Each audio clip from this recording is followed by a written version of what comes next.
até sobre a cosmologia guarani, a questão das lutas indígenas, várias aulas foram com os indígenas. E a aula de hoje é com o professor Renzo, que é professor da pós-graduação na Unifesp,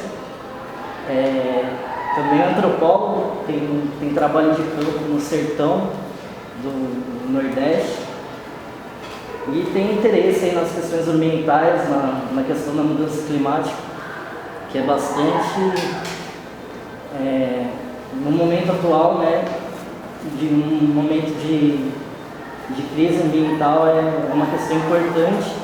E aí o Renzo tem um interesse especial aí em analisar como que diversas populações entendem as mudanças climáticas e é coordenador do Laboratório de Interações Sociotécnico-Ambientais da Unifesp. E é nosso professor do BICT. É nosso professor, é engenheiro. Ele gosta que eu leia esse título dele. E é um bom professor, né? Um dos poucos professores que a gente tem que provocam os estudantes a pensar com a própria cabeça, sair do ambiente da academia e ver a realidade, entender a realidade como ela é, produzir conhecimento. Então é bom ter você aqui, professor. Agradecemos a presença, né? Por aceitar o convite. E fique à vontade. Você tem que estar com a palavra. Tá bom, obrigado. Bom, pessoal, é o seguinte, quando a Leila e o Eric pediram para eu definir um título, quando a gente não tem o trabalho pronto e tem que falar um título assim, do nada, em geral, a gente corre um risco imenso e faz bobagem, né? E o título que eu sugeri, na verdade, para fazer jus a esse título, eu acho que tinha que ser uns 18 volumes, na verdade, né? Que é o que os índios nos dizem sobre o meio ambiente, o que o meio ambiente nos diz sobre os índios e o que ambos dizem sobre nós não índios. Deus do céu. Bom, eu vou falar sobre isso, mas eu não tenho como falar de maneira exaustiva sobre isso, né? Porque efetivamente tem muitas abordagens possíveis e são temas densos, né? Basicamente, o que eu vou me focar são discussões atuais e discussões contemporâneas no que diz respeito à relação entre índios e não índios no Brasil hoje, né? Alguns elementos das discussões contemporâneas na relação entre índios e não índios no Brasil hoje. E eu vou começar contando 3 histórias para vocês. Essas histórias depois eu vou retomá-las, porque elas têm um caráter de ilustração conceitual dessa diferença entre o que significa ser índio no Brasil, o que significa não ser índio no Brasil, e que implicações isso tem, né? Então a primeira história foi contada para mim por um colega meu lá da Unicamp, é o professor Mauro Almeida. Ele é professor do Departamento de Antropologia. O Mauro, ele é do Acre, né? Ele nasceu, cresceu em Rio Branco, e ele fez a vida toda, fez pesquisa com as populações da floresta, os povos da floresta, particularmente com seringueiros, né? E uma boa parte da população seringueira tem algum tipo de ascendência indígena. Então, houve na época da Segunda Guerra Mundial, induzido pelo governo brasileiro, uma migração grande de população nordestina para a Amazônia, né? E essa população se instalou na Amazônia, em diversos lugares diferentes da Amazônia, e uma boa parte dela se transformou em povos da floresta como seringueiro. E em grande medida também estabelecendo famílias, né, interraciais ali com populações indígenas. Bom, enfim, o que acontece é que o Mauro, em virtude de um projeto de pesquisa dele, ele estava fazendo ele ia entrar na floresta amazônica com um grupo de biólogos. E para você poder entrar na floresta amazônica, você precisa necessariamente de um guia. Se você não entrar na floresta com um guia, a chance de você sair é muito pequena, né? E não tem indicação, não tem placa, não tem cartaz, não tem sinal, não tem nada disso na floresta, né? E normalmente os guias são ou indígenas ou são enfim, algum outro tipo de indivíduo dos povos da floresta, né? Caboclos, ribeirinhos. Bom, enfim, e aí naquele caso particular o guia era um indígena.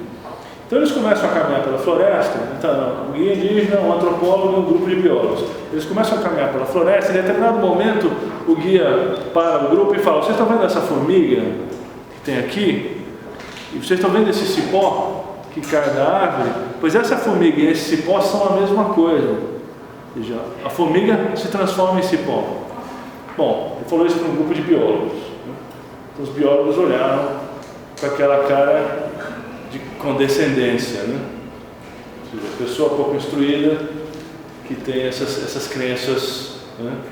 Dado o fato de que a ciência sabe que vegetal é vegetal, animal é animal e vegetal não vira animal, nem vice-versa. Na melhor das hipóteses, um come o outro, mas virar não vira, né? Aí continua caminhando na floresta, dali a pouco, mais para frente, outra formiga, outro cipó, a mesma coisa. Essa formiga vira esse cipó, né? Segundo o Mauro, isso não produziu nenhum tipo de conflito ali. A princípio, eu imagino que os biólogos não externalizaram, né, a sua arrogância e o seu ar de superioridade no que diz respeito àquilo, né? Mas o Mauro foi capaz de perceber isso, obviamente, né, na atitude dos biólogos. O que acontece é que, alguns anos depois, o Mauro ele descobre um artigo publicado numa revista muito respeitada dos Estados Unidos, e esse artigo descrevia, dentro das relações ecológicas da floresta amazônica, um fungo que infecta o corpo das formigas, e ao fazer isso, ele toma controle sobre o sistema nervoso das formigas. As formigas viram formigas zumbis. E se eu não me engano, essa expressão formiga zumbi é uma expressão dos autores do artigo, de modo que a formiga ela se comporta de maneira suicida, né? Existem registros de ratos que são contaminados com toxoplasmose e que eles passam a sentir atração por gatos, né? E isso é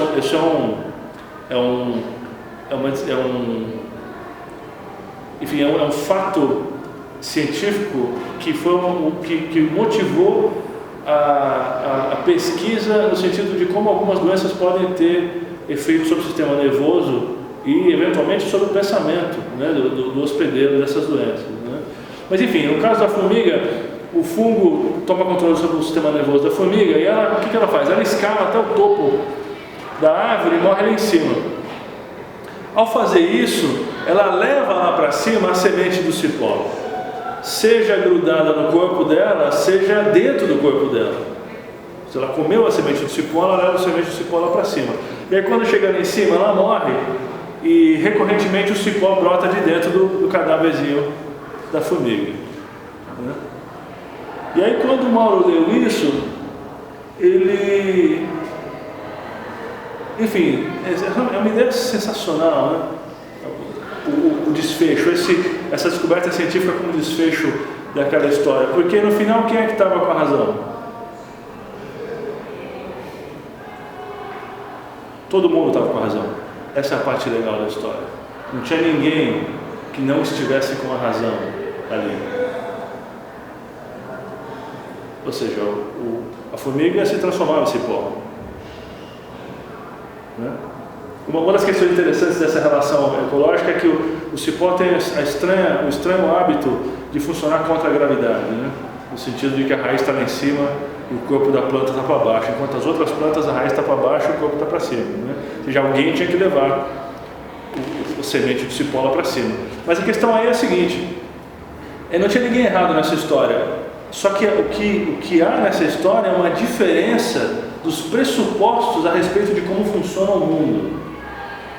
Ou colocando de uma maneira mais direta, o significado dos conceitos de corpo, vida e morte são completamente diferentes para o índio e para o não índio. De modo que, dentro de uma noção tipicamente indígena do que é o corpo, do que é a vida, do que é a morte, aquela formiga se transformou num cipó. E aí o que a gente tem é um conceito de metamorfose, que é um conceito bastante comum nas cosmovisões indígenas. A ideia de uma coisa se transformar em outra. Já se a gente tomar a forma como um cientista educado, de acordo com os padrões ocidentais, materialistas, a forma como esse cientista entende corpo, vida e morte, essa compreensão, ela de antemão tira do cenário a possibilidade de qualquer transformação. As coisas não se transformam, né? Os organismos não se transformam, eles nascem e morrem, mas eles não se transformam uma coisa na outra. Obviamente a gente pode pensar em transformação, mas aí a gente começa a se despegar um pouco daquele paradigma mais materialista das ciências exatas e da vida e começa a ficar um pouco mais metafísico, né? Mas no que diz respeito ao que é o organismo, o que é o corpo, no caso da formiga, havia um corpo de formiga, ele nasceu, cresceu e morreu, e havia um corpo de cipó que nasceu, cresceu e morreu. Existe uma relação ecológica entre eles, mas não é o mesmo corpo. Bom, o que começa a despontar e que eu acho que é importante para a gente, para a discussão que eu quero fazer com vocês aqui, é justamente o fato de que existem alguns conceitos e alguns pressupostos sobre a realidade, sobre o mundo e sobre a vida que funcionam de maneira diferente para as populações indígenas. É justamente por isso que existe uma quantidade imensa de mal-entendidos no que diz respeito à relação entre índios e não índios. Como, por exemplo, a ideia de que o xamã vira jaguar, não que o xamã vira onça. Essa é uma ideia muito comum em cosmovisões amazônicas. Não, obviamente, vou fazer um parênteses aqui, né? Primeira coisa importante para eu dizer é que o ponto principal do tema que eu quero tratar é a relação entre índios e não índios. Mas para fazer isso, existe uma questão um pouco complexa a respeito de definir quem é índio e quem não é. Eu já vou chegar nisso aí. Mas os elementos que eu vou trazer para a discussão são elementos da literatura etnológica brasileira, ou seja, autores que trabalham com populações indígenas no Brasil, não necessariamente exclusivamente Guarani.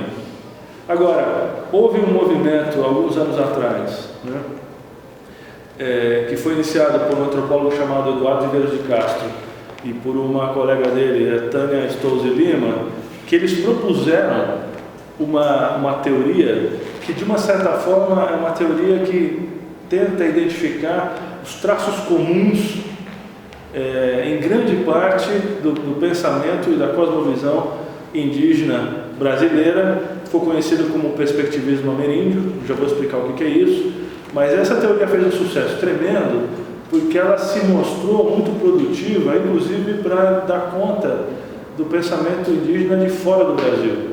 Então, inicialmente na América do Sul, índios de outros países reconheceram, né, no perspectivismo ameríndio, traços comuns na sua forma de pensar, até o extremo norte da América do Norte, ou seja, até praticamente os esquimós, os Inuit, e para além disso, né, ou seja, a população indígena siberiana, a população indígena da Papua Nova Guiné e outras populações indígenas acabaram os especialistas nessas populações identificaram nessa teoria do perspectivismo ameríndio uma conjunção, né? Essa teoria ela mostrava, tinha produtividade, mostrava coisas interessantes, inclusive para índios que não são brasileiros, né? Então, mas obviamente, como qualquer teoria científica, é uma abstração conceitual. Então, eu vou estar aqui falando sobre questões indígenas e eu vou estar me ancorando, de certa forma, nessa literatura, né? Bom, enfim. Então, eu contei a história do Mauro, eu quero contar uma segunda história. A segunda história é sobre a esposa do Mauro. A esposa do Mauro é uma antropóloga muito conhecida no Brasil, chamada Manuela Carneiro da Cunha. Fez pesquisa na Amazônia, a vida inteira foi aluna do Claude Lévi-Strauss, né, que foi um dos grandes antropólogos do século XX, e em um determinado dia, eu não lembro em que canal, acho que era TV Cultura, estava entrevistando a Manuela num programa de televisão. E o repórter fez uma pergunta para ela, que é uma pergunta típica de repórter, né? A pergunta foi a seguinte: bom, mas e o índio que começa a se vestir como branco e depois começa a usar telefone celular, né? Compra carro e tal, ele deixou de ser índio? Né? Em geral, essa é uma pergunta que irrita o antropólogo, né? Mas não irritou a Manuela. A resposta da Manuela foi sensacional. Porque a resposta dela foi a seguinte: bom, depende de para quem você pergunta. Se você perguntar isso para o índio, ele vai dizer que quando ele coloca as roupas do branco, ele virou branco. E aí depois, quando ele tira as roupas do branco e se adorna como índio, ele virou índio de novo. Né? Então existe uma outra questão importante, que tem a ver com, quando eu falei na história da formiga, que entender o que é vida, o que é morte, o que é corpo, é uma dimensão fundamental para entender as diferenças entre a população indígena e a não indígena. E essa ideia de formiga virar cipó implica aí essa questão da metamorfose. A mesma coisa se dá nessa ideia de, se eu me visto como branco, eu viro branco. E aí, se eu tiro a roupa e me adorno como índio, eu viro índio. Obviamente, eu acho que muito poucos não índios, né, muito poucos brancos, e a categoria branco não é uma categoria cromática, né? O índio, normalmente, quando fala branco, ele está se referindo ao outro, o não índio, né? A única razão pela qual ele usa a palavra branco é porque, historicamente, no passado colonial, quem ia perturbar era o branco, que era o oficial da colônia. Então, mas uma coisa interessantíssima nas línguas indígenas é que uma boa parte das línguas amazônicas, a palavra que eles usam para traduzir branco é normalmente inimigo. Não é a cor branco, não é a cor branco da seiva branca da árvore, não. A palavra, isso em várias etnias, e de maneira completamente independente. Então, os Yanomami, a palavra é nape, e essa palavra significa inimigo, e é a palavra que eles usam para se referir aos brancos. Aí você vai para os Carajá, é outra palavra, eles estão geograficamente separados, etc., mas é exatamente a mesma coisa. A palavra para os brancos é inimigo também. Mas enfim. Mas o que acontece é, o que significa, em baile de carnaval, quem se veste de índio, eu acho pouco provável que a pessoa achou que virou índio. Certo ou não? Mas o índio que bota a roupa do branco e acha que virou branco, alguma coisa diferente tem aí. Modo de pensar. De pensar o quê? A relação de... É a mesma relação da formiga. A questão é, a gente tem uma paranoia patológica com a questão da identidade. Ou seja, a gente precisa encontrar quem a gente é, a gente precisa ser a gente mesmo, a gente tem instrumentos de estabilização da nossa identidade. Posso fazer uma pergunta para vocês: como é que você sabe, quando você acorda de manhã, que você continua sendo a mesma pessoa que você era na noite anterior? Mas a gente é? Peraí, desculpa, de novo. Como é que você sabe, quando você acorda de manhã cedo, que você continua sendo a mesma pessoa que você era na noite anterior? A maioria das pessoas não se pergunta isso porque ela parte do pressuposto que é. É óbvio que não é. No mínimo, é aquela pessoa mais uma noite, né? Se a gente for considerar a variável tempo, envelhecimento, sonho, se o sonho agrega ou não agrega alguma coisa em você, quem você é. Mas o fato é, a gente tem um bocado de instrumentos estabilizadores de identidade, como por exemplo, quando você nasce, o Estado obriga a sua família a emitir uma certidão de nascimento que define o seu nome. Certo ou não? Por que você tem um nome? Você já pensou? Por que razão você tem um nome? Você precisava ter um nome para existir? Tipo, você vai para o mato, uma onça não tem nome. Você acha uma anta, a anta não tem nome. Uma cobra não tem nome. Existem pesquisas científicas que estão sugerindo que os golfinhos se nomeiam mutuamente e são capazes de lembrar os nomes para sempre. Enfim, sei lá o que significa isso, mas o fato é que eu posso fazer uma pergunta, transformar essa pergunta. Tudo bem, vai, sua mãe tem 12 filhos, é melhor botar um nome em cada um, ajuda a administração do lado, né? No mínimo. Tá bom. Por que você tem sobrenome? Sócrates não tinha, Platão não tinha, Jesus não tinha. Por que você tem que ter sobrenome? Uma das razões pelas quais a gente tem sobrenome é que ajuda o Estado a cobrar imposto. Isso fixa a sua identidade. Ou seja, havia um momento na Europa medieval, para a gente pegar a Europa, a gente podia pegar outras coisas, mas dado o fato de que a gente gosta de acreditar que a nossa herança é europeia, enfim, existe um momento na Europa medieval em que países como a Inglaterra, por exemplo, o Estado obriga as pessoas a fixarem o seu sobrenome, porque o sobrenome era o seguinte, era o João, filho do padeiro. E aí depois aí o João virava ferreiro, ele tinha um filho José, ia ser José, filho do ferreiro. Então ele era o filho do padeiro, o filho dele ia ser filho do ferreiro. Então, se esse filho do ferreiro, Silverman, ou alguma coisa assim, ia mudando de geração para geração, os nomes não eram fixos. A coroa inglesa obriga a fixação dos sobrenomes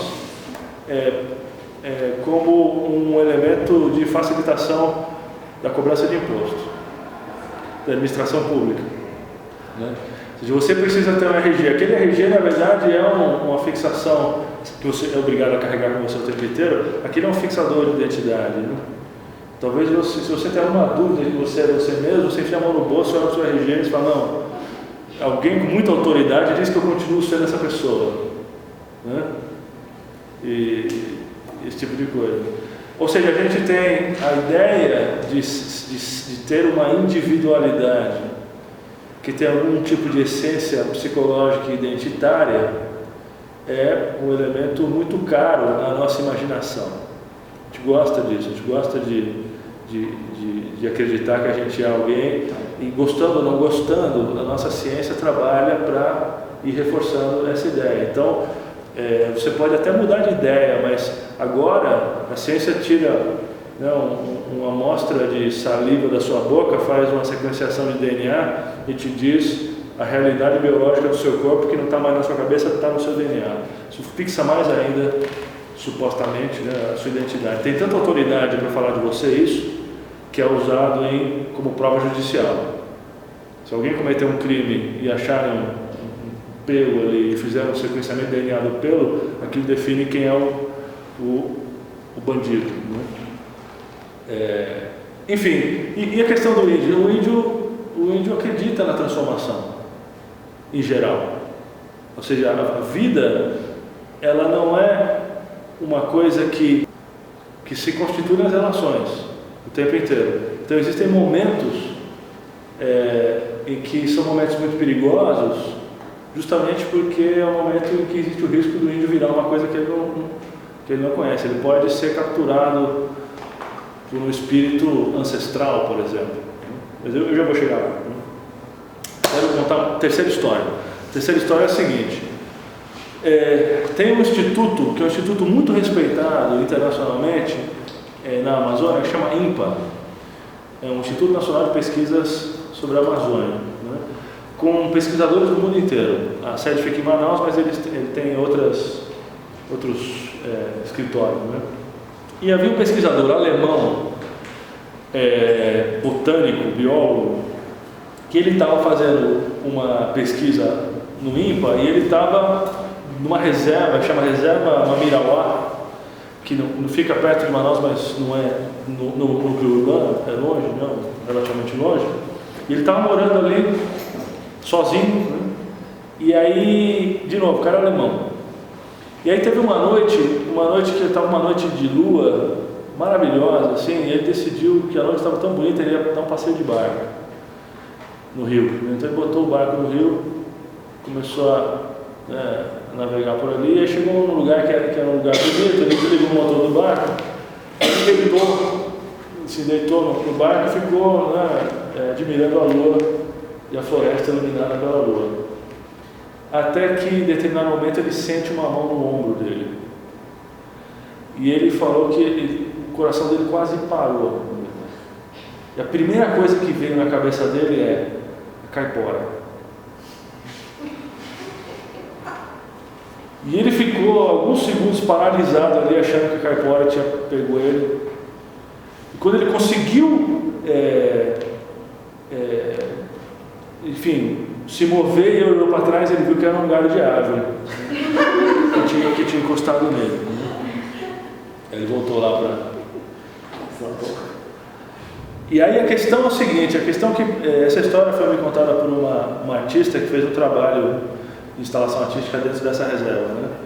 E o alemão contou para ela. E agora, o que eu achei mais sensacional aí é o cientista alemão no meio da floresta. A primeira coisa que ocorre na cabeça dele é caipora. Todo mundo sabe o que é caipora? Então, o que é caipora? É um protetor da floresta, né? O pé virado. É assim. Isso, tem alguma relação com o Curupira. O Curupira é mais aqui para o sul, o caipora é mais para o norte, né?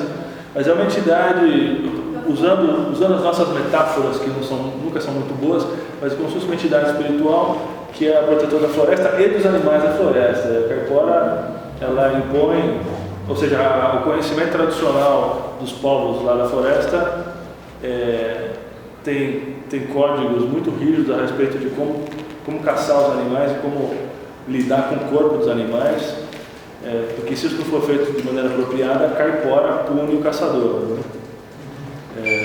Como por exemplo, o caçador pode ficar panema, que é incapaz de caçar, né? O caçador perde o poder de caçar. Então assim, quando um alemão ele está no meio da floresta, ele sente alguma coisa, e a primeira coisa que ocorre na cabeça dele, o alemão biólogo botânico, né? Vocês não estão falando de antropólogo, né? Pessoal que fica conversando com índio, não, então botânico, né? Quando a primeira coisa que ocorre para ele é caipora, uma das perguntas é, afinal, a metamorfose acontece com quem só? Até que ponto esse alemão estava virando índio? E o que significa virar índio? Bom, essa é uma pergunta que não é simples, e é uma pergunta politicamente carregada no Brasil hoje. Por quê? Porque a Constituição de 1988 deu direitos às populações indígenas que elas não tinham anteriormente, como por exemplo o direito ao reconhecimento do território, não só as populações indígenas, quilombolas e outras populações tradicionais. O direito ao reconhecimento e demarcação de território, obviamente alguns territórios já existiam, mas foi acelerado em grande medida com a Constituição de 88. Né? E o que acontece em 88 foi o seguinte: você tem 488 anos em que ser índio é quase a mesma coisa que ser criminoso. Ou seja, não havia praticamente nenhum tipo de reconhecimento ou de valorização por parte do Estado brasileiro no que diz respeito à existência do índio no Brasil. O índio no Brasil foi entendido como um parceiro comercial de conveniência no primeiro segundo da existência brasileira, já no segundo já foi escravizado, né? A voracidade dos bandeirantes foi tamanha que eles chegaram a despovoar regiões inteiras, né, da região sudeste e região sul do Brasil, em função da quantidade de indígenas escravizados, né? E quando os escravos começaram a ser trazidos da África, aí a população indígena começou a ser vista como um estorvo, e até hoje por uma boa parte dos setores conservadores da população brasileira, continua sendo um estouro, né? Então nunca houve, ou seja, de uma certa forma, ser índio sempre trouxe algum tipo dentro do regime estatal colonial brasileiro, sempre trouxe algum tipo de sofrimento, ansiedade, esse tipo de coisa. Então não é à toa, não é de se espantar que algumas populações tenham feito algum tipo de esforço, né, para incorporar elementos, enfim, do invasor, né, da população agressora, invasora, do Estado invasor, etc, etc. Algum tipo de incorporação. É óbvio que esse tipo de incorporação nunca foi tão pouco ou muito bem visto, né? Porque, como vários autores colocam, quando o índio, entre aspas, se acultura para ser integrado na sociedade brasileira, ele deixa de ser índio e passa a ser pobre, né? Ou seja, não e não tem muita outra opção. Essa é a questão. Ou seja, o projeto de Brasil, o projeto de nação, o projeto de poder que sempre houve no Brasil nunca ofereceu nada aos indígenas a não ser a opção de virar pobre. Mas enfim, o que acontece é que, por necessidade, por perseguição, por genocídio, o que quer que seja, uma boa parte da população indígena acabou, de certa forma, se misturando, né, etnicamente e etc. O que aconteceu em 88? Em 88, de maneira inédita, existe o reconhecimento de direitos que não haviam antes e, em razão disso, começa a surgir ou seja, pela primeira vez, um bocado de gente que estava tentando sobreviver, se pendurando na sociedade brasileira, passa a pensar: cara, agora eu posso ser índio, agora eu posso retomar o modo de vida dos meus ancestrais, posso retomar o modo de vida dos meus avós, porque se eu lutar para isso eu consigo terra e tal. Só que nesse processo todo existe um bocado de mistura étnica e racial. Então existem situações, por exemplo, como os Tupinambá da Bahia, que são uma população indígena que está lutando pelo reconhecimento do território, mas que, na verdade, talvez um termo que dentro dos nossos sistemas de pensamento descreva, ou seja, em termos descritivos, né, seja mais informativo, que é uma comunidade afro-indígena. Afro-indígena em que sentido? Eles se misturaram com a população de origem africana há muito tempo, de modo que eles incorporaram uma série de elementos da tradição afro-brasileira e misturaram com elementos da tradição indígena. E agora o que acontece? Eles se declararam indígenas, estão usando por terra, e o que resposta eles têm dos setores mais conservadores do sul da Bahia? Você não pode ser índio porque você é preto. Como se houvesse alguma necessidade de ser o preto ou índio. Entendeu? E nesse sentido que o alemão, que a hora que ele sente a mão da caipora, a mão de alguém, ele fala: é a caipora, e eu digo: o cara está virando índio. Uma das perguntas é: possível um alemão virar índio? Não? Quem é índio, afinal? Bom, existe uma questão de legislação, existe uma questão de práticas estabelecidas, né? A legislação diz o seguinte, que as populações indígenas têm o direito à autodeterminação e autodefinição. Isso é interessante. O Eduardo Vieira de Castro mesmo, ele coloca de maneira muito provocativa o seguinte: se a lei diz que quem decide o que é índio é o próprio índio, não é um antropólogo, é o índio que diz quem é índio. Então, se o sueco que vem pela ONG fazer trabalho de desenvolvimento no Brasil e se apaixona pela Índia e decide casar com a Índia, se o pai da Índia, que é o cacique, achar que o sueco virou índio, o sueco virou índio e não se fala mais nisso. Porque quem decide o que é índio é o índio. Não é nem o Estado, nem o antropólogo. Outras formas de definir quem é o índio, quem não é o índio, é o seguinte, é algum tipo de continuidade em termos de cosmovisão, né? Então, eu vou falar um pouco aqui a questão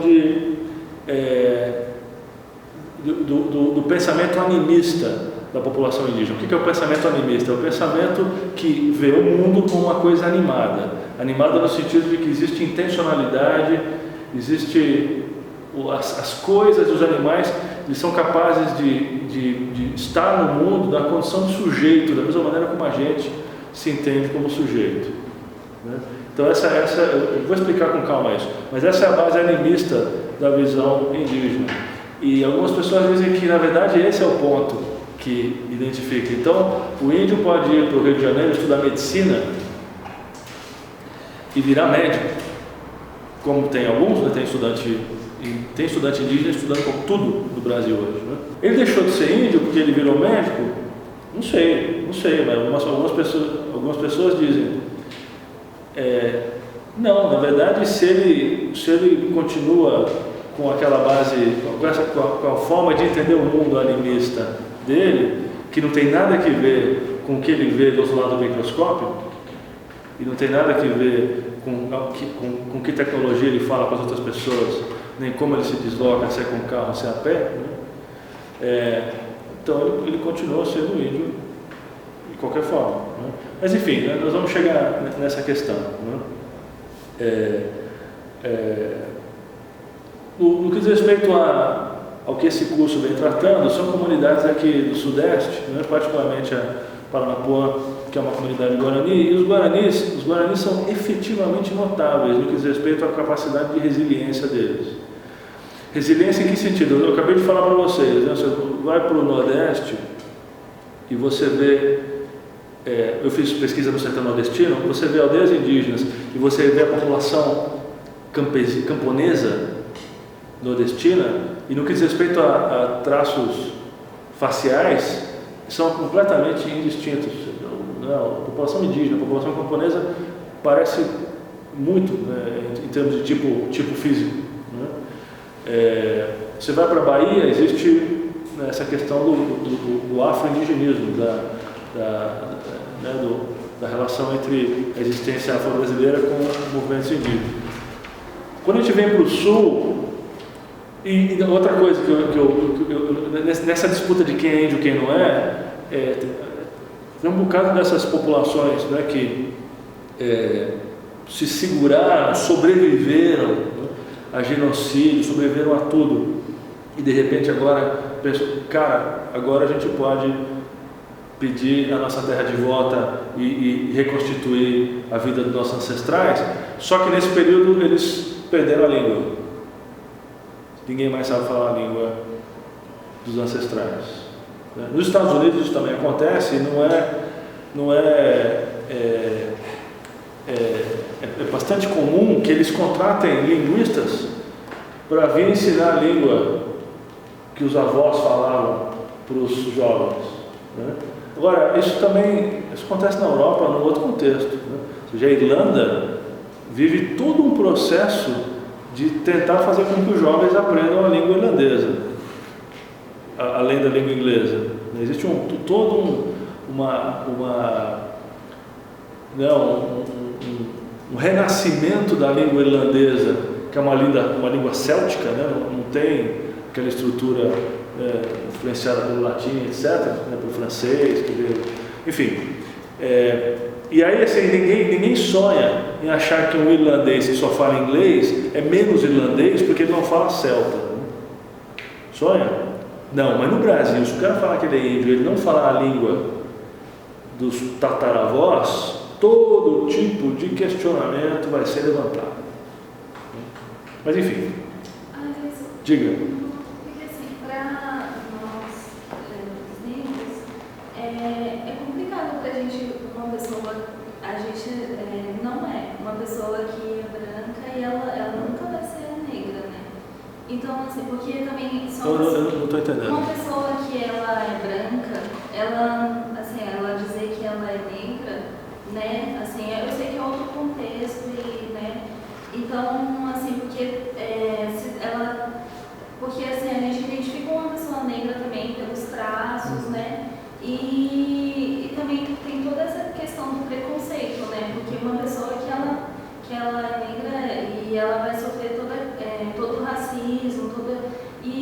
acho que isso também deve estar presente no indígena, né? Ele deve sofrer com essa coisa, se a pessoa ela olha, ela vê, ele vai sofrer esse distanciamento. Não, então, mas o ponto importante aqui é o seguinte: a definição de negritude baseada em aparência física é muito parecida com a definição de branquitude que os europeus trouxeram. Então, assim, o que define o que é branco é uma aparência física, o que define o que é negro é uma aparência física. O índio não se define índio por aparência física. Se a gente tratar ele como índio por aparência física, a gente está simplesmente projetando sobre ele uma forma de compreensão de identidade que não é a dele, mas que é do Estado brasileiro. Então, assim, é uma dor de cabeça de 5 séculos para o índio, né? Ter que lidar com esse inferno que é o Estado brasileiro, com essas demandas, etc. Mas a questão de quando se diz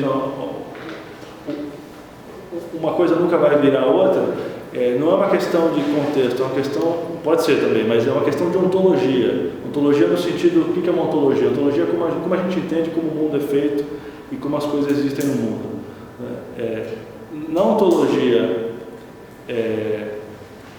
europeia e da ciência, né, europeia, é uma ontologia onde não existe metamorfose, se a gente olhar a taxonomia, né, do Linneu, aquela relação entre os organismos vivos, animais, até que aquela árvore que se ramifica, animal vai para um lado, vegetal vai para o outro, cetáceo, etc. Aquilo ali define uma ontologia. A gente entende a natureza daquela forma. Por isso que o biólogo vai dizer animal e vegetal diferente, não tem conversa, né?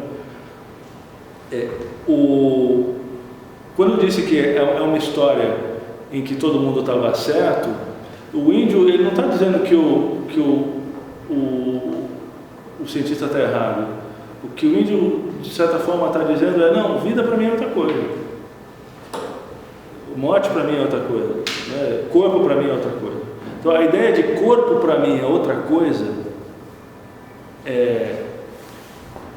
é o ponto fundamental aí. Então a ideia do índio de que existe metamorfose é uma coisa que para a gente é tão difícil.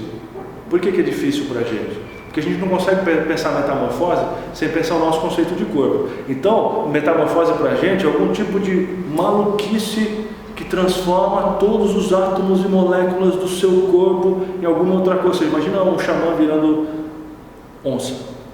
Cara, imagina a quantidade de transformações ortopédicas, moleculares, celulares, orgânicas, neurológicas, cognitivas. Por que é tão bizarro para a gente pensar isso? Porque a gente tem a nossa visão de corpo, que é um troço completamente material e definido. O que essa fábula aí da formiga mostra é quando eles falam em metamorfose, eles podem estar falando em outra coisa. Não necessariamente uma transformação ortopédica, epidêmica, molecular. Você pode estar falando de outra coisa. Você pode estar falando de um lance mais espiritual, bem menos corporal.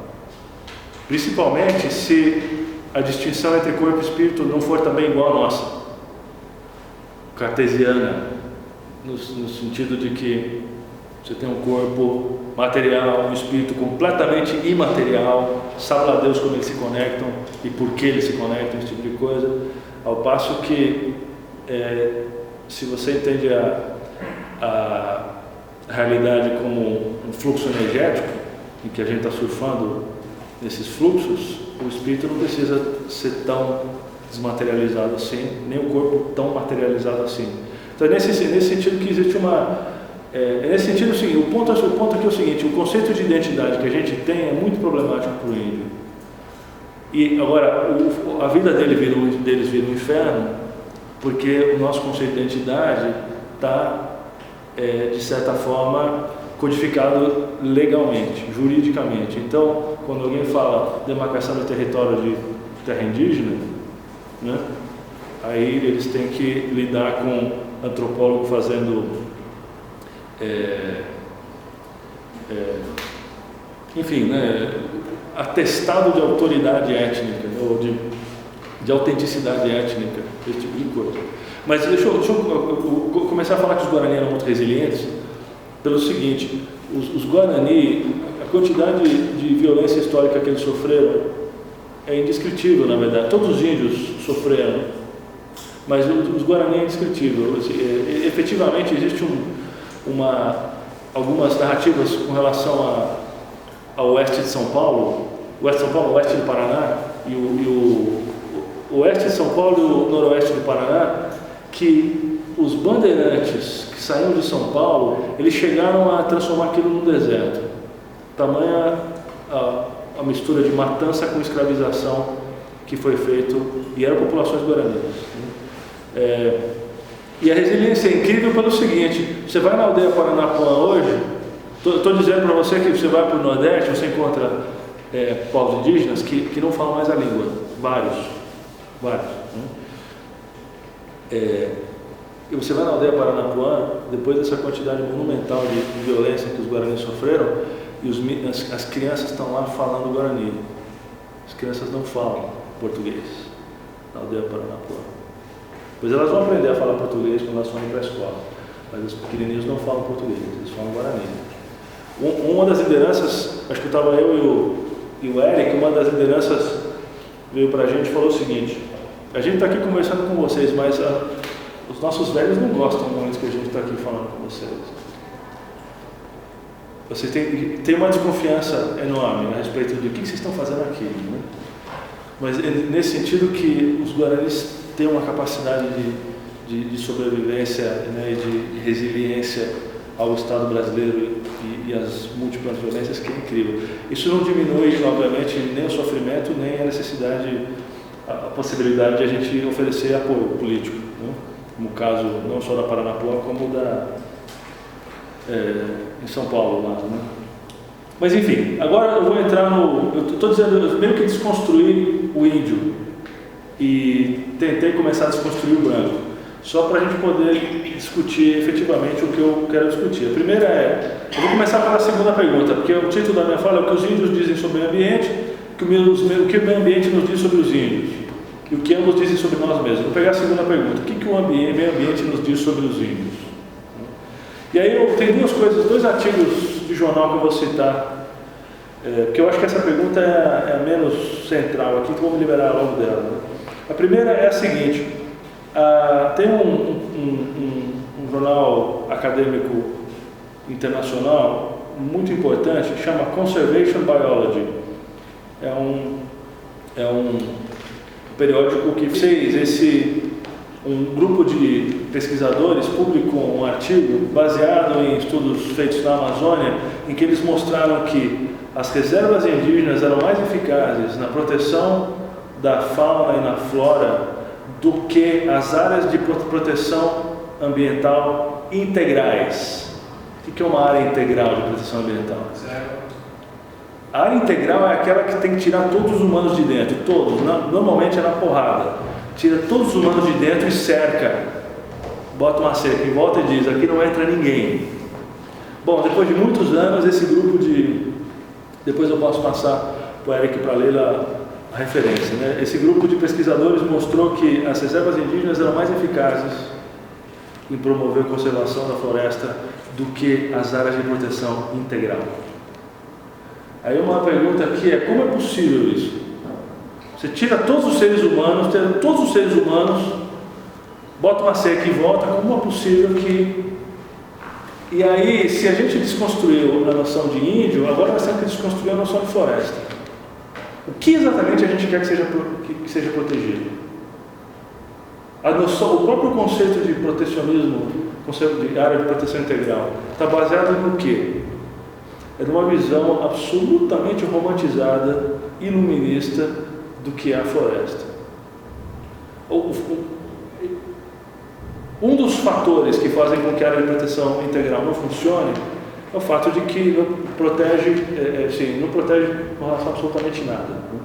Então, entra madeireiro ilegal e tira madeira, entra mineiro e faz mineração, não protege absolutamente nada. Mas o ponto não é esse, o ponto é o que exatamente está sendo protegido. E aí a ideologia dominante no mundo da conservação é o seguinte: é a natureza existe de um lado, o ser humano, a humanidade existe do outro, a presença do ser humano na natureza destrói a natureza, portanto a única forma de proteger a natureza é tirar o ser humano de perto. Então você tira o ser humano e seca. Esse é o funcionamento dessas áreas de proteção integral. Tem outros tipos de área de proteção, né, de manejo sustentável, é outra questão. Mas a área de proteção integral, supostamente, é o que deveria ser mais eficaz, né? Se mostrou que não é. Agora, então esse é um ponto, né? Agora, existe um outro artigo que complementa isso, que saiu esse ano, esse artigo que eu mencionei em 2006, ou seja, muitos anos atrás. Hoje existem mais áreas, reservas indígenas na Amazônia do que havia em 2006. Né? E o artigo desse ano saiu na Science, provavelmente a mais prestigiosa revista científica do mundo. Né? E esse artigo diz o seguinte, que a Amazônia é, na verdade, um imenso jardim que tem sido agricultado pelos índios ao longo de pelo menos 10 mil anos.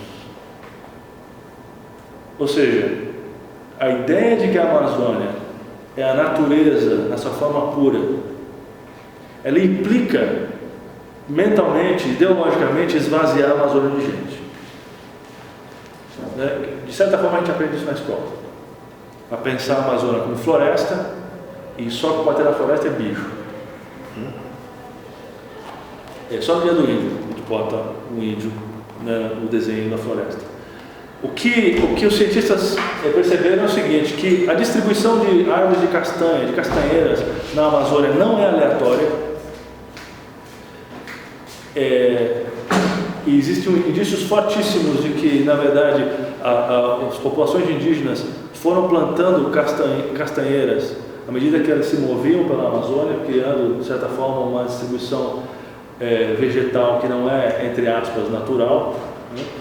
E que a concentração de algumas árvores medicinais era muito mais intensa próximo de sítios arqueológicos, o que sugere também que a localização geográfica daquelas árvores que têm uso medicinal foram colocadas ali especificamente em função de algum tipo de habitação humana, etc.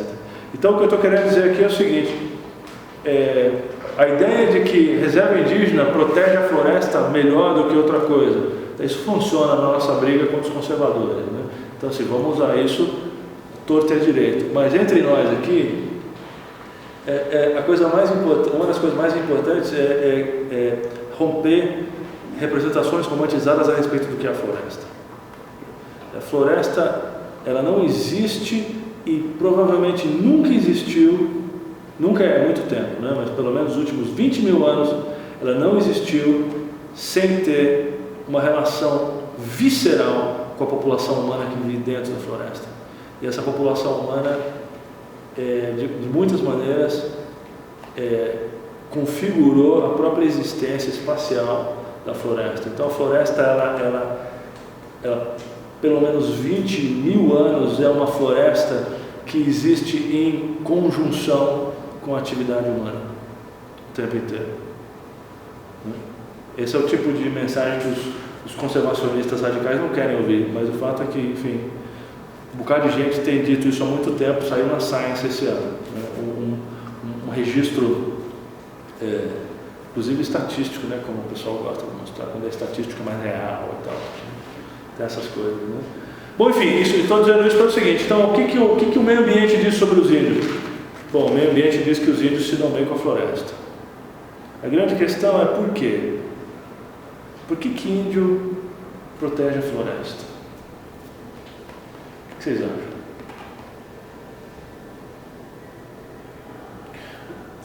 Podemos começar dando uma dica. Na imensa maioria das línguas indígenas não existe uma palavra para a natureza. Existe, obviamente, palavra para floresta, para árvore, para bicho, para céu, para tudo isso, mas não para natureza, como a gente tem. Até falar que você falou dessa coisa da floresta integral, os seres humanos, né, a natureza, seres humanos, a humanidade. Mas assim, ser humano faz parte da natureza, então não dá para desligar. Eu acho que o índio tem a visão de que ele faz parte daquilo ali, então não precisa ter um outro nome para diferenciar aquilo que ele faz parte. E aí eu acho que é por isso que ele, sabe, ele tem uma ação que ele faz parte daquilo, ele é aquilo, então ele não vai destruir esse livro. Mas aí o que é aquilo? Se ele não tem palavra para a natureza, o que é aquilo? Aquilo o quê? O que eu estou querendo dizer é o seguinte, a existência da palavra natureza, para a gente, condiciona a nossa maneira de pensar. É o jeito de pensar, eu acho. Condiciona por quê? Por que condiciona a nossa maneira de pensar? Porque uma das coisas que o conceito de natureza foi inventado no conceito iluminista romântico, no sentido de que existe natureza, existe seja cultura, seja sociedade, seja civilização. Você tem civilização, cultura, sociedade de um lado e natureza do outro. A gente não faz parte, então, a gente é espectador dela. Por exemplo, a semana passada saiu um artigo na Folha de São Paulo dizendo que um grupo de pesquisadores lá da USP documentou a fauna da cidade de São Paulo, e são mais de 1000 animais. O que inclui, por exemplo, a onça parda, que é enfim, né? A onça parda. Mas vocês têm a fauna paulistana, tem mais de 1000 animais. E aí a gente faz o quê? Não chama de natureza? Porque a natureza começa onde a cidade acaba? Enfim, de uma certa forma, um bocado de gente pensa assim: a natureza, vou fugir para a natureza, né? Você tem que fugir da cidade, fugir da natureza. Né? Então, é nesse sentido que a existência do conceito de natureza, ela cinde o mundo em dois, e cinde o nosso pensamento em dois. E isso é muito, muito enraizado na gente juruá, não índio. Essa ideia de que tem natureza de um lado. E aí, o índio não tem a palavra natureza. E aí, a razão para isso não é que quando eu falo isso para os meus alunos de graduação, né, faço a pergunta, sempre alguém diz: não, ele não tem palavra para natureza porque ele vive imerso nela, tudo é natureza para ele. Não é que tudo é natureza, não tem a palavra para natureza, então nada é natureza. Não é que tudo é natureza, nada é natureza. Tudo é social, nada é natural. De uma certa forma, uma das razões pelas quais a gente tem um conceito de natureza é também para tirar uma parte do mundo social. E tem razões históricas para isso, e essas razões históricas não são bonitas. Vou contar, isso tem muitas variações, mas vou contar uma. Pensa na Idade Média, um vilarejo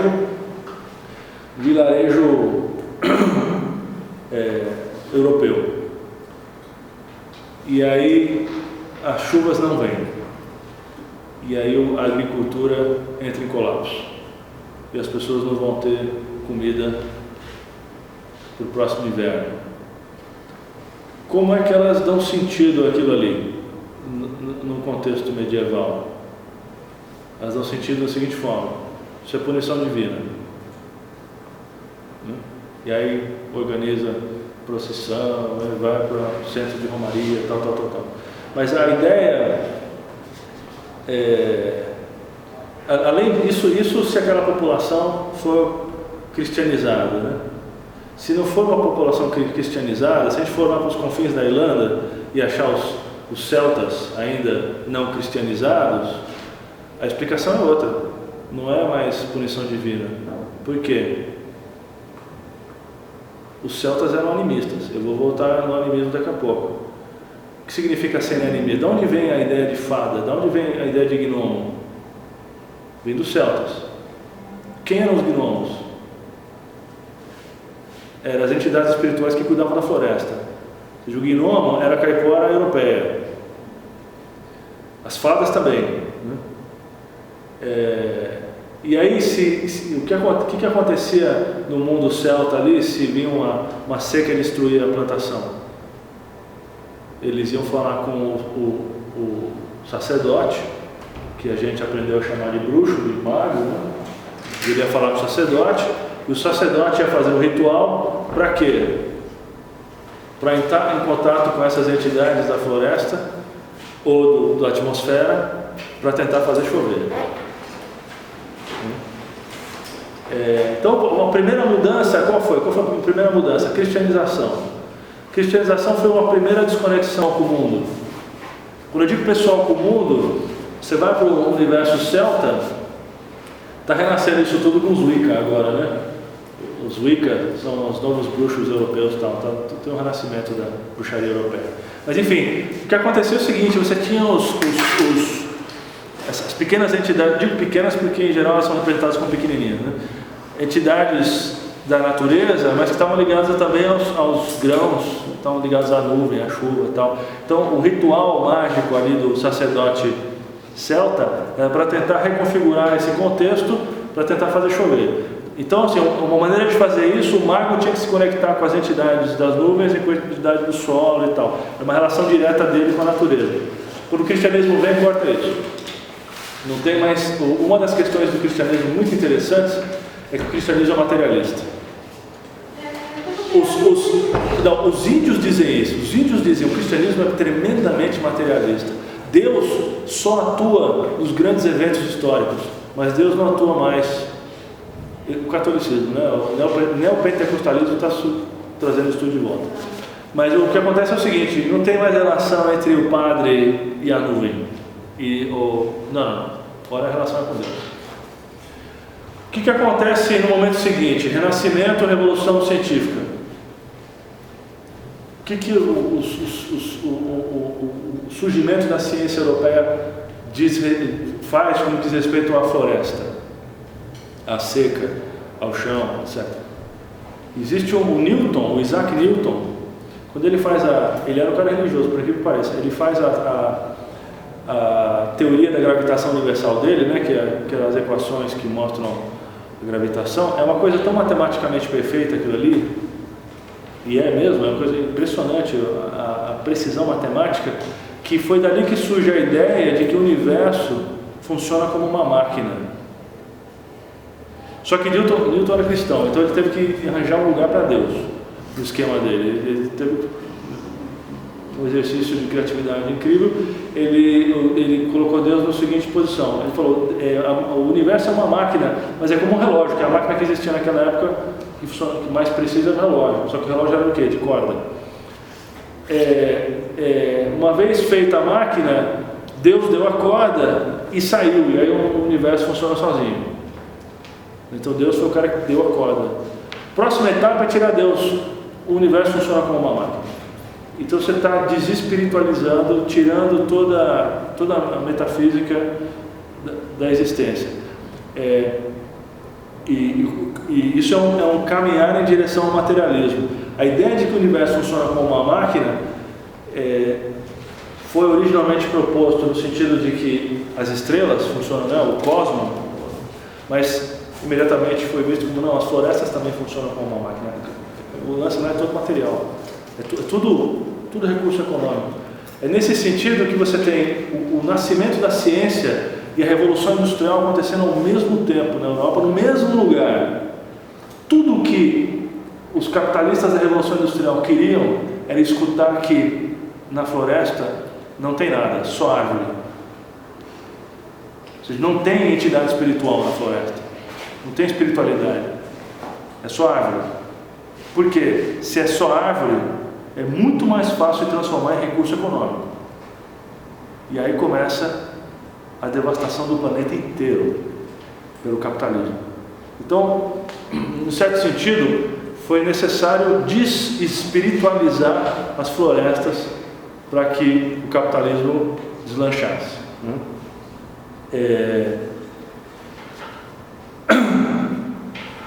E, de uma certa forma, essa ideia que a gente tem de natureza é essa natureza onde, entre aspas, não tem nada. Depois, no século XIX, eu digo, nessa civilização ocidental, começou a desenvolver uma certa apreciação estética romântica, de olhar para a natureza e achar bonito, achar que é um lugar de inspiração, e etc, etc. Mas isso veio depois. Eu vou acelerar aqui. Bom, Mas o que acontece é o seguinte, eu vou explicar o que significa ser animista, o que é o animismo dos índios. Vou explicar isso através da teoria do perspectivismo ameríndio, que essa é a teoria do Eduardo Vieira de Castro e da Tânia Stolze Lima. E essa teoria diz o seguinte, que num tempo mítico, os seres vivos já existiam, mas eles eram indistintos uns dos outros no que diz respeito à forma material.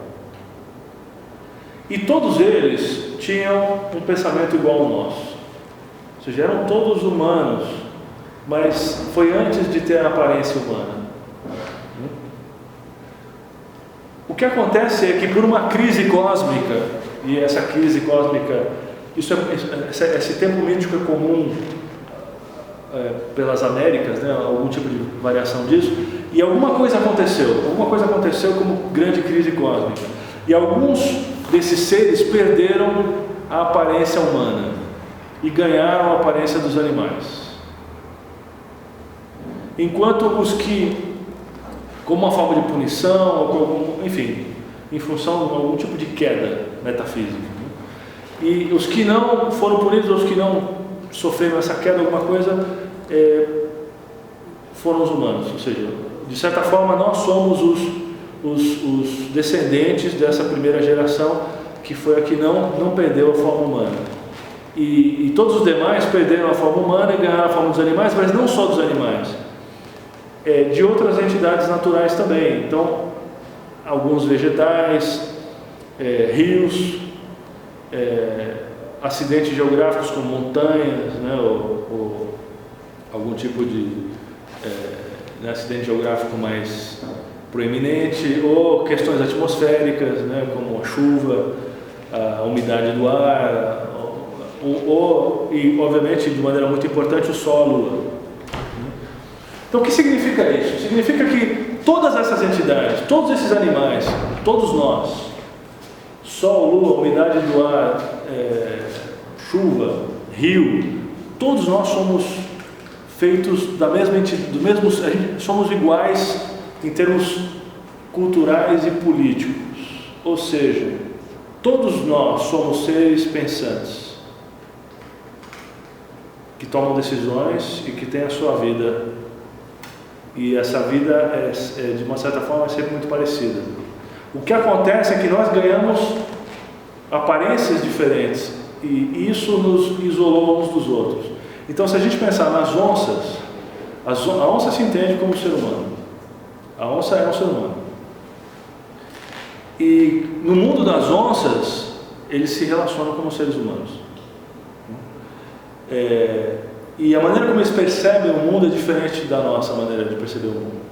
Porque quando eles veem sangue, por exemplo, as onças, o que eles veem na verdade, segundo alguns povos indígenas, o que eles veem na verdade é cerveja de mandioca. E não é sangue. Quando eles veem um ser humano, o que eles veem na verdade é um pouco do mato. É por isso que a onça come o ser humano. E a onça, quando está entre os seus pares, eles vivem numa sociedade absolutamente igual à nossa em termos de relações políticas e culturais, etc. Alguns povos indígenas dizem que, inclusive, a onça tira a roupa e se apresenta uns aos outros como seres humanos. Só que nós, humanos, nunca conseguimos ver isso. A gente tá metafisicamente, cosmicamente, apartado do universo das onças, com exceção de uma pessoa, o pajé. Em situações muito extraordinárias que recorrentemente envolvem tomar substâncias muito fortes, alucinógenas, o pajé consegue transcender o seu limite de espécie e se conectar com outra espécie. Então o pajé consegue se conectar com o mundo da onça e consegue entrar em contato. Mas isso é sempre muito perigoso, porque ele pode ir e não voltar. Bom, mas aí a questão é o seguinte: o que significa ser xamã nesse universo? Então, ser xamã é ser capaz de transcender essa barreira específica, mas por alguma razão. Ou seja, isso não é brincadeira. Não é que nem o pessoal faz agora que vai para Rio Branco, no Acre, para Manaus, e quer tomar ayahuasca, né? Só para ter uma viagem legal. Ou vai para Cusco, no Peru, que é mais chance ainda, porque você está em Cusco, vai tomar ayahuasca. É super legal. Ser xamã não é super legal, ser xamã é bem difícil, na verdade. Não é prazeroso. Mas a questão é a seguinte, existe um livro que é um livro que descreve de maneira mais incrível o processo de formação de um xamã, Queda do Céu, do Davi Copenaua. E ele diz que ele quase morreu várias vezes no processo de treinamento para ser xamã. Tamanha intensidade do negócio. Mas a questão é a seguinte, o que o xamã faz no momento em que ele está no transe xamânico, ele aprende a entrar em contato com entidades espirituais, seja dos outros animais, seja entidades espirituais ligadas a outras coisas, né? Como por exemplo a chuva. E aí,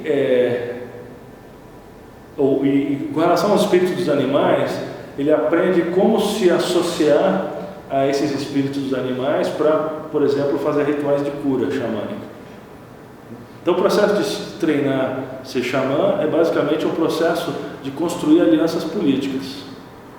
Você entra em transe xamânico e você, sempre com a supervisão de um xamã mais velho, porque isso é realmente muito complicado de fazer, você começa a se relacionar com essas entidades espirituais e estabelecer alianças de cooperação com essas entidades espirituais.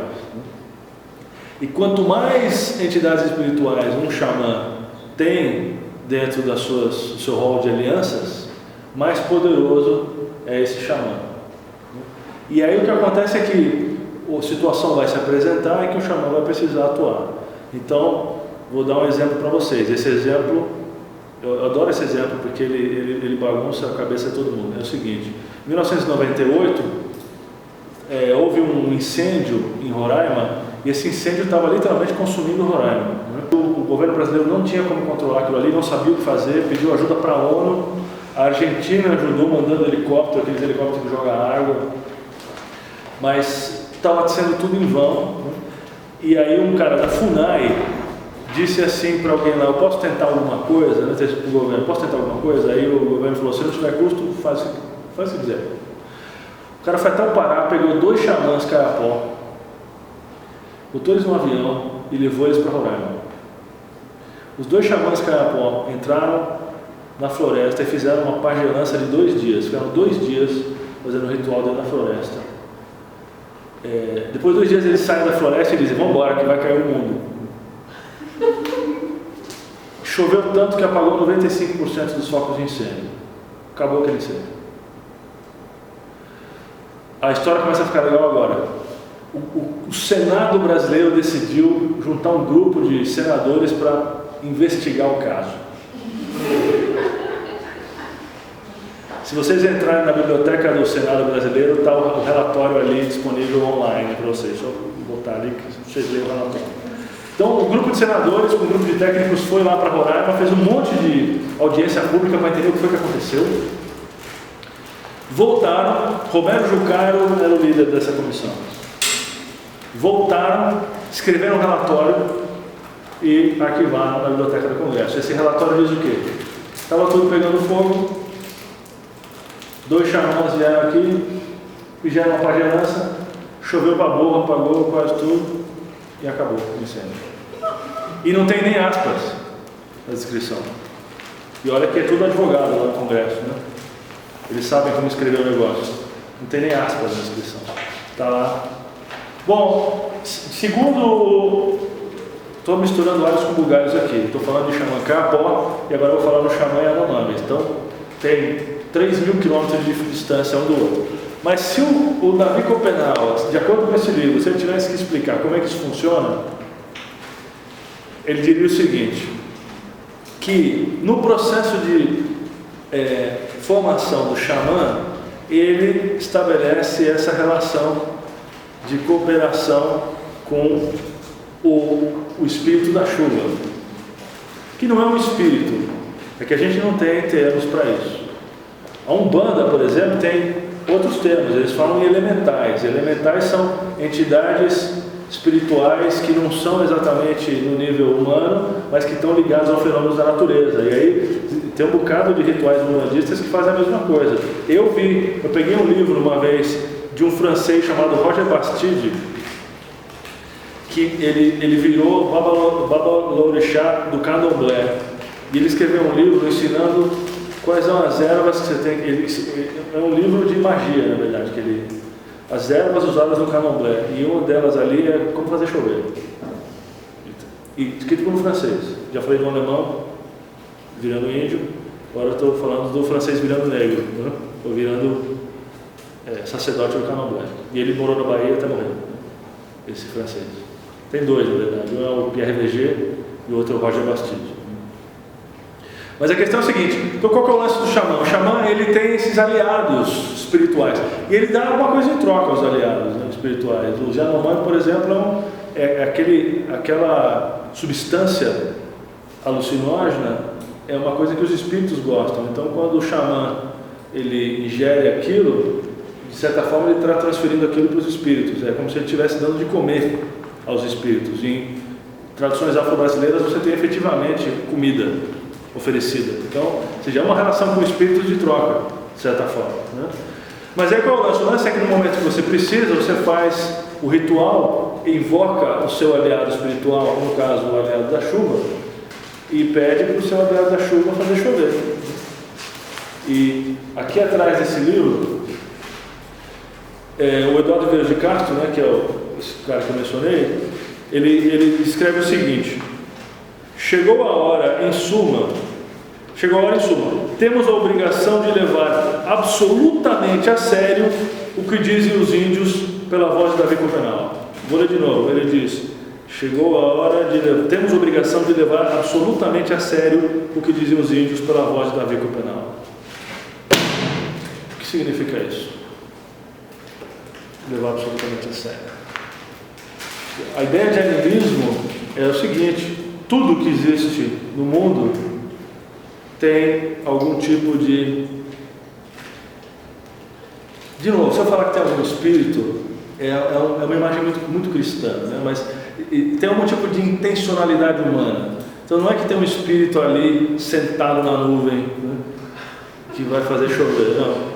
O próprio funcionamento da atmosfera não é só moléculas de água, tem alguma coisa ali, algum tipo de energia que, segundo os índios, não é só energia, é um sujeito, tem alguém ali, tem alguém. Por isso que a relação do índio com a natureza não é uma relação com a natureza, é uma relação social. Por quê? Porque do outro lado tem gente. Então não é que o índio protege a floresta porque ele acha ela bonita.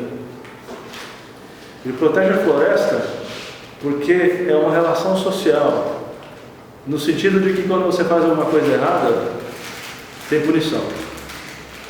É uma questão ética. Ou seja, cortar uma árvore para o índio não é o fato de vai dar aquecimento global. Não. Aquela árvore é uma subjetividade. É alguém. Assistiram Pocahontas? Tem uma árvore ali que é alguém, né? A ideia de que a árvore é alguém está inclusive no imaginário pseudo-indígena disneylândico, sei lá. Mas essa ideia da árvore, ou vocês assistiram Avatar também, tem uma árvore ali que é uma divindade, né? Então, essa ideia de que a árvore é alguém, e portanto a relação que eu tenho com essa árvore, ela é regulada por normas sociais. E não é uma norma social de conservadorismo. Eu tenho que conservar a árvore. Não. É uma relação de pessoa para pessoa. E se eu me portar mal, eu vou sofrer o que quer a punição. E essa punição pode ser metafísica. Não só, como por exemplo a questão da caipora, né? Ou seja, não precisa ter. O lance. Outra diferença entre índios e não índios é o seguinte: a gente acha que se a gente se comportar mal, para a gente ser punido precisa ter polícia, né? Precisa ter policiamento, precisa ter um Estado. A única maneira e se o Estado não funcionar, tem corrupção, né? Se o Estado não funcionar, se a justiça não funcionar, tem corrupção. Sociedade indígena não tem polícia. Já perceberam nisso? Vão lá para um ali, vê se tem alguém ali que é polícia. Não tem polícia. Como é que uma sociedade sem polícia consegue funcionar? Acho que é respeito, né? Punição. Hã? Punição. Não, obviamente existe um código moral ali, né, existe uma consciência absolutamente clara do que é o certo e o que é o errado, mas não tem polícia. O fato de não ter polícia significa que não tem uma força externa impondo a ordem. Portanto, a ordem tem que vir de dentro das pessoas, não de fora. Ou seja, a gente se circunda de repressão e a gente acha que a gente tem que se liberar, né? A gente começa a ter uns problemas, vai no psicólogo, o psicólogo fala: não, você tem que se liberar. O seu amigo fala: cara, você tem que beber um pouco mais, né? Você está meio travadão. Por quê? Essa ideia de que o carnaval, né, tem que se soltar, tal, essa ideia de ter que se soltar, ou que a felicidade é viver a vida, né, no ápice dos prazeres, etc. A gente só pensa isso porque a gente está circundado de autoridade e repressão. Se chega no mundo indígena, não tem essa autoridade e repressão fora. Se você começar com esse papo de viver os prazeres no ápice, a sociedade colapsa em 3 segundos. De modo que o índio aprende a se controlar, cara. Ele aprende a se controlar. Ele pensa várias vezes antes de falar. E uma vez que ele falou, está falado, ele vai ter que arcar com as consequências do que ele diz. Por quê? Porque não tem... Vou chamar a polícia. Não tem polícia. E o cacique não tem autoridade. Por que o cacique não tem autoridade? Porque não tem polícia. Por que o Alckmin tem autoridade? Porque ele tem a tropa de choque. E por que o cacique não tem a tropa de choque? O cacique tem que ser bom, tem que ser carismático, ele tem que ser bom em resolução de problema, ele tem que ser um bom comunicador, mas ele não consegue impor a vontade dele. No mundo indígena ninguém impõe vontade. E a questão é, o controle vem de dentro, porque não tem controle fora. Isso no mundo antropológico é conhecido como anarquismo indígena. Bom, dito isso tudo,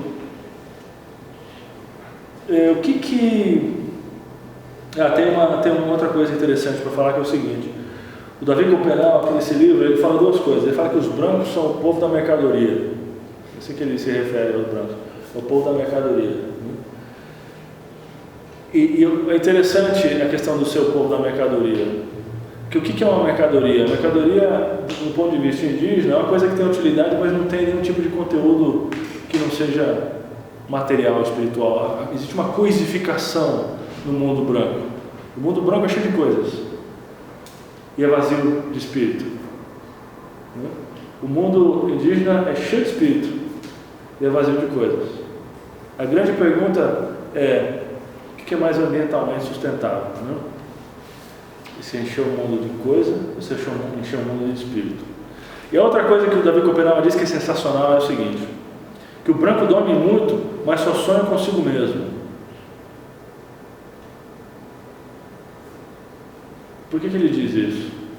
Porque a palavra sonho, para vários povos indígenas, inclusive australianos, a palavra sonho pode significar 2 coisas. Pode significar dormir e sonhar, e pode significar qualquer tipo de viagem de consciência, viagem astral, o efeito, né, das drogas alucinógenas que eles consomem, etc. Né? E aí o que acontece é que os xamãs recorrentemente dizem o seguinte, que o xamã aprende muito com a substância alucinógena. Que cada vez que o xamã toma alucinógeno, ele aprende uma coisa diferente. E aí existem afirmações que são, enfim, uma delas é um antropólogo no Acre, que documentou um xamã descrevendo para as crianças da aldeia como era o mar. E ele nunca tinha ido para o mar, né? E aí o antropólogo quis saber como é que ele tinha essa descrição tão detalhada do mar, se algum visitante de fora tinha mostrado fotos. E o cara falou, não, eu fui até o mar. E eu vi, mas eu não fui, eu fui, enfim, no sonho, né? Fui no transe xamânico, eu fui até o mar, vi o mar e voltei. De um processo incompleto de transformar indígena em cidadão. Mas o problema do indígena é que o indígena é um atentado à soberania nacional. Por quê? Justamente pela relação que ele tem com a terra, com o território. A terra Yanomami, por exemplo, que é na fronteira com a Venezuela, a terra está demarcada há bastante tempo. Só que é fronteira com a Venezuela, então isso é um problema sério em termos de inteligência e de segurança nacional. Porque para botar o exército para patrulhar a fronteira, você tem que entrar dentro da reserva. E os índios não querem. Eles falam, não, fica fora, aqui é reserva indígena. E aí o pessoal da direita fala, imagina que o índio vai dizer quem pode e quem não pode entrar e ir até a fronteira do Estado-nação. Isso é uma afronta né? Você entendeu? Mas o lance da territorialidade é... Mas eu falo que isso é a criação da América, essa questão. Isso, mas porque o índio não tem fronteira nenhuma de país, mas o lance de ser cidadão é que o cidadão ele é desterritorializado. Ele precisa ser territorializado. Então o que define a sua identidade é o número que está no sistema de computador do governo, nada mais. E existem regras que evitam com que você se territorialize. Por exemplo, se a sua mãe morrer, você não pode enterrar ela no quintal da sua casa. E aí tem todo um papinho ali de saúde pública. Não tem nada a ver com saúde pública. Por que você não pode enterrar sua mãe no quintal da sua casa? Não vai pagar nada? Não, você vai vender a casa depois? Com a sua mãe enterrada no quintal? Não vai. Aquilo ali vira território sagrado para você. E se virar território sagrado, ferrou-se. Por quê? Porque você está bagunçando o mercado imobiliário. Se a prefeitura precisar abrir uma via e desapropriar a sua casa, você vai fazer guerrilha contra a prefeitura, porque ninguém vai botar uma avenida em cima do corpo da sua mãe. Você entendeu? Então, assim, o cidadão precisa ser desterritorializado para funcionar nesse Estado-nação nosso. E o problema das populações indígenas é que o que as define enquanto indígena é a territorialização. E isso se reproduz em outros países. Você vai para a Argentina, tem os Mapuche, no sul. Você vai para o México, você tem os Maia, né? O subcomandante Marcos, lá, o Ezeta LN. Então isso se reproduz ao longo das Américas. Agora, eu não sei se... Existe um bocado de esforço em termos de um certo alinhamento político continental, mas eu não sei se... Eu acho que ele é só episódico. E a razão dele ser episódico é o fato de que a própria identidade índio é uma identidade que é invenção de branco. Daniel Munduruku, ele é um cara que escreve livro, escreveu mais de 40 livros infantis, ganhou o prêmio Jabuti, etc. Recentemente, numa entrevista, perguntaram alguma coisa dele ser índio, ele falou, eu não sou índio, eu sou Munduruku. Índio, essa coisa que vocês têm na cabeça, eu não sou índio, sou Munduruku. O que significa isso? Significa que com quem os Munduruku vão se aliar? Eles estão em guerra contra o governo por causa de hidrelétricas do Tapajós. Com quem eles vão se aliar? A nossa ideia de identidade eles vão se aliar contra os índios. Eles não se reconhecem como índio. Eles podem se aliar com outros grupos. Entendeu? Então, por exemplo, teve 2 casos de conflito no hemisfério norte. Um foi no Canadá, da areia betuminosa, né, o tar sands, que é uma coisa super poluente. E aí teve um movimento político fortíssimo lá e era metade índio e metade estudante universitário. E é muito interessante, era um movimento só, Mas se você perguntasse para os índios por que eles estavam fazendo aquilo, a resposta era: aquilo ali é território sagrado. Se você perguntasse para os estudantes universitários, a resposta era: isso daí vai piorar a mudança global, o aquecimento global. Eles não estavam nem fazendo a mesma coisa. Mas isso não evitava a possibilidade de uma aliança política.